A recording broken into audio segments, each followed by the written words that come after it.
Sa kabila ng malaking agwat sa edad at pagkakaiba ng lengguwahe, hindi ito naging hadlang upang mabuo ang isang romantikong relasyon sa pagitan ng 23 years old na si Valentina at ng 36-year-old na si John.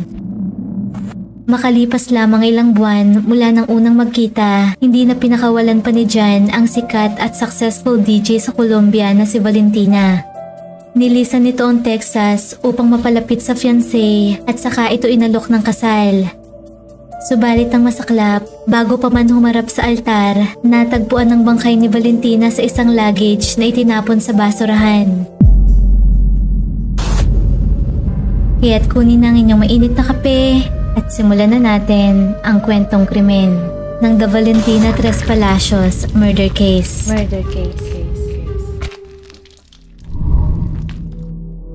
Ipinanganak si Valentina Tres Palacios noong December 16, 2001. Lumaki ito sa Bogota, Colombia kasama ang kanyang mga magulang at kuya na si Daniel. Ngunit kinalaunan ay naghiwalay ang kanyang ama't ina at nanatili silang magkapatid sa poder ng kanilang nanay na si Laura. Sa mga sumunod na taon, muling pumasok sa relasyon si Laura na nagbunga ng 2 pang supling.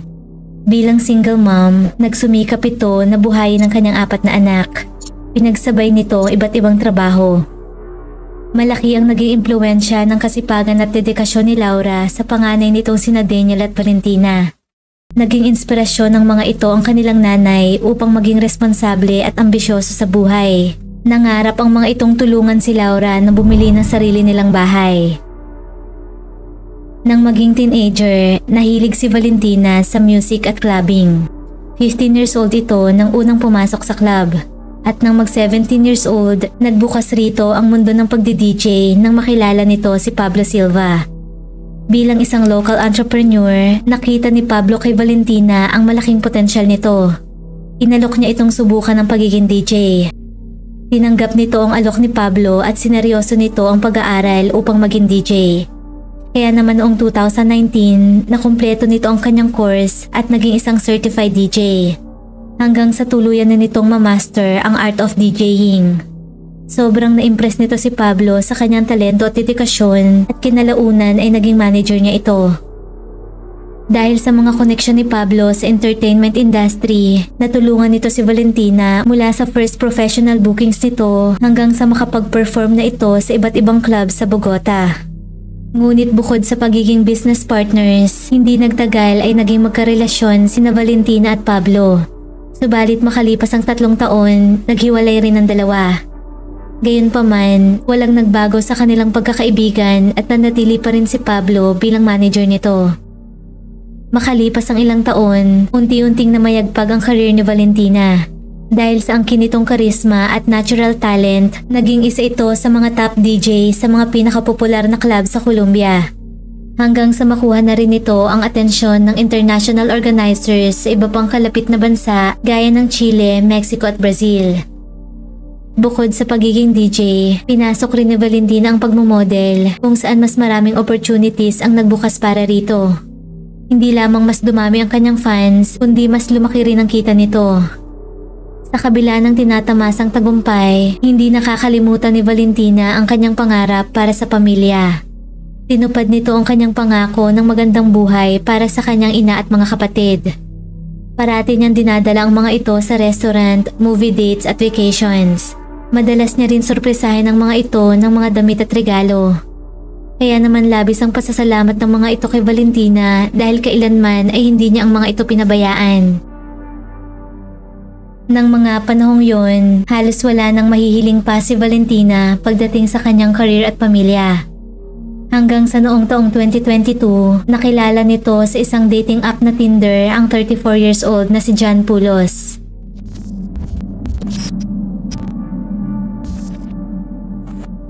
Si John ay isang investor na nagmula sa Texas. Sa kabila ng malaking agwat sa edad at magkaibang lengguwahe, mabilis na nabuo ang koneksyon ng dalawa sa isa't isa. Mula noon ay halos araw-araw nang magkausap sina Valentina at John. Makalipas lamang ang ilang araw na pag-uusap sa chat, nagpasya ang mga ito na magkita ng personal. Noon ay naimbitahan si Valentina sa isang festival sa Mexico, ang gitna ng Colombia at Texas, kung saan nakatira ang dalawa. Saktong oportunidad ito upang sila ay magkita. Kaya naman inalok na ito ni Jan na mag-meet up. Sa kanilang unang pagtatagpo, kapwa positibo ang naging impresyon ng bawat isa. Lalong nabighani si Jan sa angking beauty, talent at charm ni Valentina sa personal. Kahit pa mas bata ito ng 13 years, mature itong mag-isip at kumilos para sa kanyang edad. Habang si Valentina naman ay napahanga ni Jan sa kabaitan at pagiging maginoon nito. Sinulit ng dalawa nang magkasama ang kanilang bawat araw sa Mexico. Noon ay sinamahan ni Jan si Valentina sa kanyang performance kung saan mas na-impress ito sa pagiging professional at sa kasikatan nito sa kanyang audience. Nag-explore rin ng dalawa sa city at sumubok ng iba't ibang local restaurants. Sobrang nag-enjoy ang dalawa sa isa't isa sa puntong nag-extend pa ang mga ito ng ilang araw na umabot pa ng 2 weeks. Lahat ng kanilang ginastos ay sinagot ni Jan. Nang mga panahong yon, higit na nakilala ng maigi ng dalawa ang isa't isa. At ang dating virtual relationship ay naging isa ng realidad. Nang maghiwalay matapos ang trip sa Mexico, nagpasya sina Valentina at Jan na ipagpatuloy ang kanilang long-distance relationship. Gayunpaman, dahil sa pinansyal na kakayanan ni Jan na mag-travel, madalas nitong dinadalaw si Valentina sa Colombia. Sa kanyang mga pagbisita, ipinakita nito hindi lamang sa girlfriend kundi pati na rin sa pamilya nito kung gaano ito kagalante. Nireregaluhan niya ang mga ito ng mamahaling gamit, dinadala sa luxury dinners at iba pang magarbong activities. Bukod pa rito, sinuportahan rin ni Jan ang mga gastos ni Valentina sa kanyang professional career. Inisponsoran niya ito para sa iba't ibang cosmetic surgeries gaya ng breast enhancement pati na rin ang wardrobe nito. Ang mga bagay na mahalaga para sa trabaho ni Valentina bilang DJ at model. Hindi rin nagpapaliban ng mga ito sa kanilang regular video calls at chats. Parating nag-a-update ang dalawa sa bawat isa tungkol sa nangyari sa kanilang araw, pangarap na travels at mga plano sa future. Ipinaparamdam rin ni Jan sa nobya kung gaano ito ka-proud sa kanyang success at palaging ipinapaalala na susuportahan niya ito sa kanyang mga ambisyon anumang mangyari. Gayunpaman, habang tumatagal, lumabas ang mga senyales ng tensyon sa pagitan ng dalawa. Sa patuloy na pamamayagpag ni Valentina bilang DJ, parami ng parami ang mga tagahanga nito. Mas lumalawak rin ang social circle nito dahil mas marami itong mga bagong nakikilala. At hindi nakakapagtakang karamihan sa mga ito ay lalaki. Dahilan upang unti-unting ma-develop ang insecurity ni Jan sa kanilang relasyon. Dagdag pa rito ang layo ng agwat ng dalawa sa isa't isa.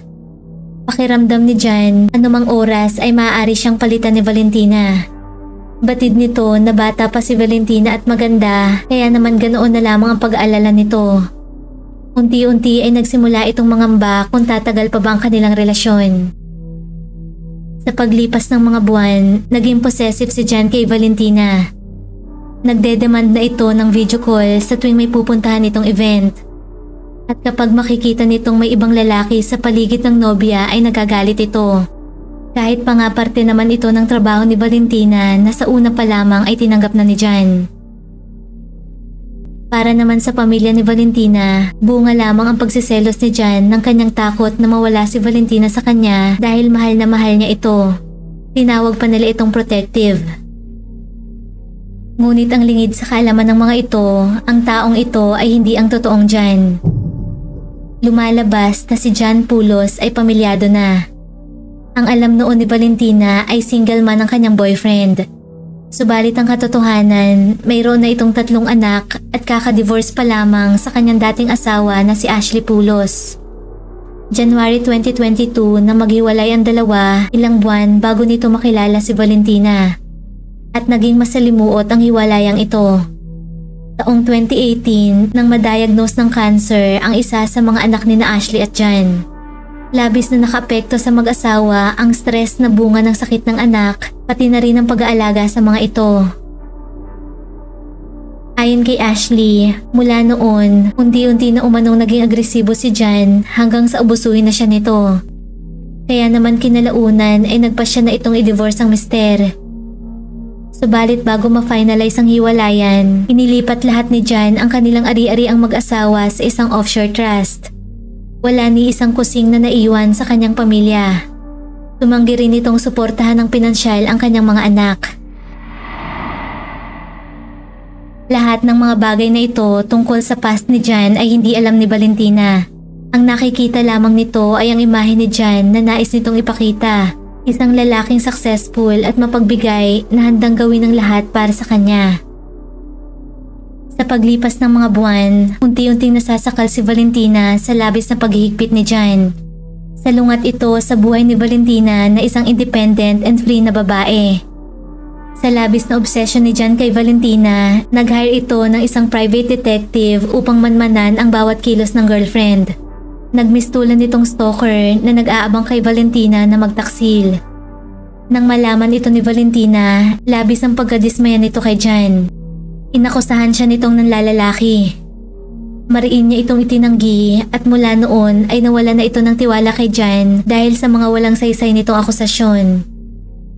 Maging ang pamilya nito na dating botong-boto kay Jan ay unti-unting nakaramdam ng pangamba para kay Valentina. Noong December 2022, nagpasya si Valentina na makipaghiwalay na kay Jan. Ramdam nito ang patuloy na pagiging mapangontrol at obsession ni Jan na nagkaroon na ng labis na epekto sa kanya. Subalit sa desperasyon ni Jan na hindi mawala sa kanya si Valentina, ginawa nito ang lahat upang pakalmahin ito. Ipinaalam nito kay Valentina na lilipat na ito ng tirahan sa Colombia upang patunayan kung gaano ito kaseryoso sa kanya. At ang higit na nakapagkumbinsi kay Valentina upang bigyan ito ng tsansa ay nang mangako ito na pakakasalan si Valentina at bubuo sila ng kanilang sariling pamilya. Dahil sa mga matatamis na salita ni Jan, muling nagkaayos ang dalawa. Noong January 2023, tinupad nga ni Jan ang pangako nito. Nilisan nito ang Texas upang magsimula ng bagong buhay kasama ang kanyang fiancé. Pagkarating sa airport, nagrenta ito ng sasakyan saka sinundo ang kanyang bride-to-be sa kanyang family home. Nang gabing yun, masayang nagtagpo muli sina Valentina at Jan. Nagbanding ang dalawa at nag-inuman habang ini-enjoy ang bawat isa. Kinabukasan, nagsimula ng magakot ng mga gamit ang mga ito sa nirentahang apartment ni Jan. Nag-video call si Valentina sa kanyang pamilya upang itur ang mga ito sa kanyang magiging bagong tirahan. Labis naman ang saya ng mga ito para kay Valentina. Batid ng mga ito kung gaano ito kasaya nang muling makapiling si Jan. Samantala, sa isang video para sa ina ni Valentina, nag-update naman ito ng paglilipat ng kanyang mga gamit sakay ng sasakyan kasama si Jan. Lingid sa kaalaman ni Laura, iyon na ang huling mensaheng matatanggap nito mula sa anak.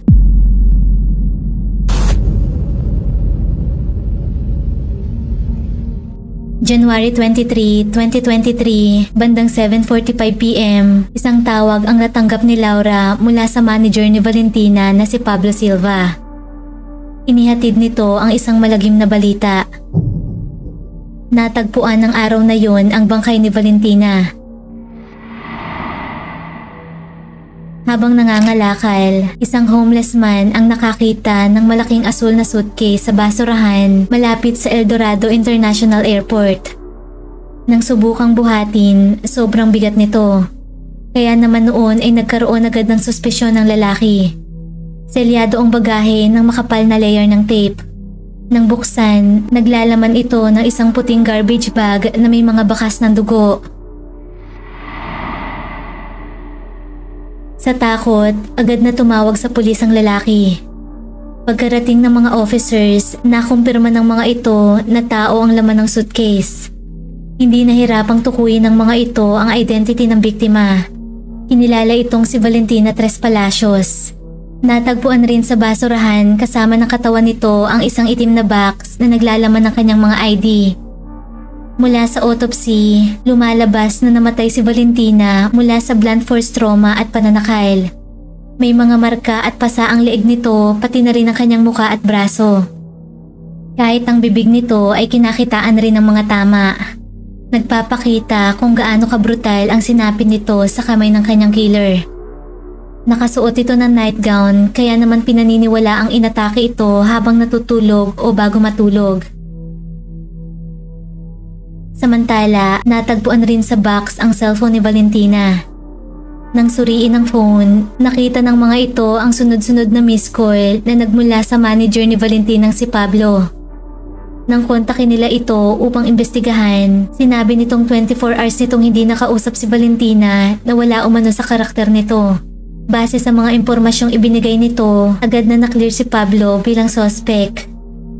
Sa halip, itinuro nito si Jan, ang fiancé ni Valentina, na posible umanong may kinalaman sa nangyari. Una nang inimbestigahan ng mga pulis ang apartment na planong lipatan ni Valentina at Jan. Hiningi ng mga ito ang CCTV footage ng nasabing building. At hindi nabigo ang mga ito sa kritikal na impormasyon na kanilang nakuha. Bago matagpuan ang katawan ni Valentina, nahagip ng video si Jan papasok ng apartment bit-bit ang isang asul na luggage. Tila wala itong laman at madali lamang niya itong itinulak papasok ng kwarto. Maya-maya pa, nakuhanan rin si Valentina kasunod nito. Ilang beses pang nakuhanan ng dalawa papasok at palabas ng apartment. Sa isa pang footage, makikita si Valentina bit-bit ang mga hinakot nitong gamit. Ilang beses na nakuhanan ng dalawa papasok at papalabas ng apartment. Noong January 21, isang araw bago matagpuan ang bangkay ni Valentina, nakita naman ito kasama si Jan sa isa sa mga gig nito. Nahagip ang couple na magkahawak ng kamay papasok sa isang club. Sa paglalim ng gabi, sinamahan ni Jan si Valentina sa kanyang booth. Nasaksihan nito ng harapan ang atensyong nakukuha ni Valentina sa kanyang mga fans at kaibigan. Pagkatapos noon ay nakuhanan ng mga itong pauwi. Kinabukasan, makalipas ang ilang oras mula sa video footage kasama si Valentina, nakunan muli si Jan palabas ng apartment subalit mag-isa na ito. Sa halip, dala na nito ang isang asul na luggage. Sa pagkakataong yon, hindi na niya ito tulak kundi sakay na ito sa isang trolley. Samantala, sa isa pang footage nakuha naman sa car park, mapupuna na nagmasid muna si Jan sa paligid bago nito tuluyang isakay sa likod ng sasakyan ng luggage na noon ay may balot ng puting tela. Halatang mabigat ito at nahirapan si Jan na buhatin ito. Sa iba pang videos na nakalap ng mga investigador, na-track ng mga ito ang mga kalye na dinaanan ni Jan patungo sa Fonton area kung saan natagpuan ang luggage. Mabilis na kumalat ang balita sa national at agad na inalerto ang publiko sa prime suspect na si Jan Pulos. Hanggang sa nadiskubre ng mga ito na nag-book ng flight si Jan patungo sa Brazil. Kinalaunan, napag-alaman rin ang ikalawang booking ni Jan patungo naman sa Turkey. Malinaw na nagpapakita ng pagtatangka nitong panlilinlang sa otoridad. 3 araw matapos ang murder ni Valentina, nahuli ng otoridad si Jan sa Panama Airport kung saan nakatakda na itong lumipad ilang minuto na lamang patungong Istanbul, Turkey. Sa kanyang pag-aresto, napuna ng mga officers ang mga galos nito sa kanyang muka na tila mula sa kuko ng tao. Nadiskubre ng mga ito na metikulosong plinano ni Jan ang kanyang pagtakas. Nagpaplano itong bumiyahe ng Istanbul patungong Montenegro, isang European country na walang extradition treaty sa Colombia o US. Nangangahulugan na kung makarating ito roon, mahihirapan ng mga otoridad na mahuli ito basta-basta. Ipinaliwanag naman ni Jan na nagtangka itong umalis ng bansa dahil tinatakasan nito ang Medellin cartel na siya umanong pumatay kay Valentina. Tiyak umano si Jan na isusunod siyang patayin ng mga ito.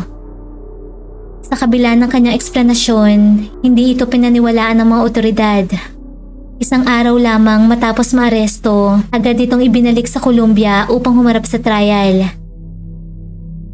Bilang strategy ng defense team ni Jan, inihayag ng mga ito ang issues ng language barrier upang madelay ang trial. Dahil dito, ilang buwang na-adjust ang trial. Samantala, ng mga panahong yon, naungkat naman ang personal na buhay ni Jan sa publiko. Napag-alaman na madalas itong maglagi sa mga adult at sugar baby websites alias na Lord of Magic. Gumagastos ito ng libu-libong dolyar para sa mga ito. At ang masaklap, pera ng kanyang dating pamilya ang winawaldas nito sa kanyang bisyo. Habang hinihintay ang trial, ilang beses namang nagbago ang statement ni Jan ukol sa nangyari. Bukod sa drug cartel, sa huli ay sinabi nito na namatay si Valentina nang aksidente itong machoke ng zip tie habang sila ay nagtatalik. Pilit niya itong ginigising ngunit hindi ito nagre-respond. Nang makitang maputla na ang kulay nito, nakutuban na umano si John na mayroong hindi tama. Kailanman ay hindi umano nito magagawang patayin si Valentina dahil mahal na mahal niya ito at nakatakda pang pakasalan.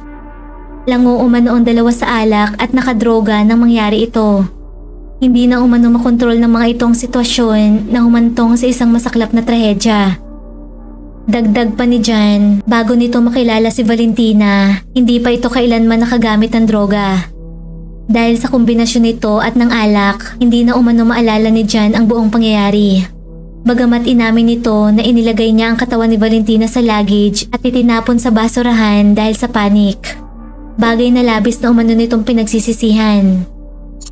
Iginiit rin ng depensa na kasong homicide at hindi femicide ang nararapat i-charge kay John, kung saan sa batas ng Colombia ay mas bababa ang posibleng sentensya nito kapag nahatulan ng guilty.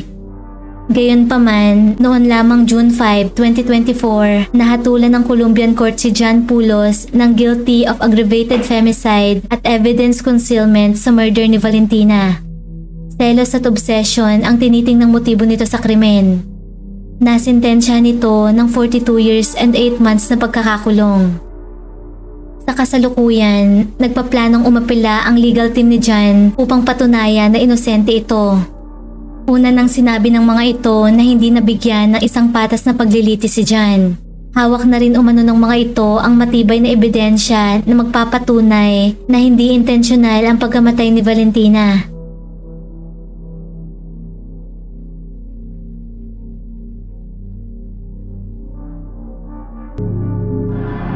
Kung nagustuhan mo ang ating kwentong krimen, huwag kalimutang mag-like, subscribe at comment sa kung ano ang iyong opinyon tungkol rito. At laging tatandaan, mahalaga ang buhay, huwag kang papatay. Maraming salamat po sa panonood at hanggang sa muli.